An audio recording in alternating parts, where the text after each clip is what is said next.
Actually 99% fibroids అన్న pregnancy ఆపవండి usual గా. ఎందుకంటే మన ప్రెగ్నెన్సీ రావడానికి స్పర్మ్ అనేది చాలా చిన్న మైక్రాన్ సైజ్ లో ఉంటుంది.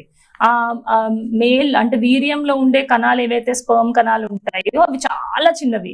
సో వాటికి ఆ ట్యూబ్ లోంచి వెళ్ళటానికి సన్నటి దారి, అంటే ఇంకా సూది కన్నా నారు, మైక్రాన్ అంటే మీరు అర్థం చేసుకోండి, హెయిర్ ఫాలికల్ అంత సైజ్ కన్నా సన్నటి దారి ఉన్నా కూడా వెళ్ళిపోతాయి అనమాట అవి. సో ఫైబ్రాయిడ్స్ యూజువల్లీ ఉన్నా కూడా 2 సైడ్ ట్యూబ్స్ లో బ్లాక్ చేయవు. ఫర్ ఎగ్జాంపుల్ ఫైబ్రాయిడ్ ఉందనుకోండి, ఎట్ సైడ్ అని ఒక ట్యూబ్ బ్లాక్ చేసేసిన ఇంకో సైడ్ ట్యూబ్ అన్న ఓపెన్ ఉంటుంది, అండ్ ఈ స్పర్మ్ కి చిన్న దారి అనేది చాలు. సో ఫైబ్రాయిడ్స్ వల్ల ప్రెగ్నెన్సీ రాదు అనేది నిజం కాదు. 99.9% ఫైబ్రాయిడ్స్ ఉన్నా కన్సీవ్ అవడంలో ఇబ్బంది ఉండదు.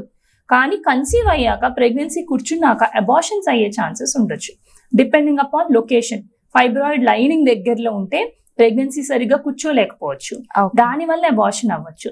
లేదా ప్రెగ్నెన్సీ పెరిగేటప్పుడు ఫైబ్రాయిడ్ ఉన్న ప్లేస్ లో మాయ ఇంప్లాంట్ అయ్యి బేబీకి అక్కడి నుంచి బ్లడ్ సప్లై వస్తుంటే మాయ సరిగ్గా కూర్చోకపోవడం వల్ల ప్రెగ్నెన్సీలో బ్లీడింగ్ అవ్వడం, మధ్యలో ప్రెగ్నెన్సీలో గర్భసంచి ద్వారం వీక్ అయిపోయి ప్రెగ్నెన్సీ పోవడం, లేదా నెలలు నిండకుండా డెలివరీ అయిపోవడం, నెలలు నిండకుండా ఉమ్మునీరు బ్రేక్ అయిపోవడం, డెలివరీ టైంలో ఇబ్బంది అవడం, డెలివరీ అయిపోయాక సిజేరియన్ అయిపోయాక అధికంగా బ్లీడింగ్ అవ్వడం, ఇలాంటి ప్రాబ్లమ్స్ అన్ని ఎక్కువ ఉండే ఛాన్సెస్.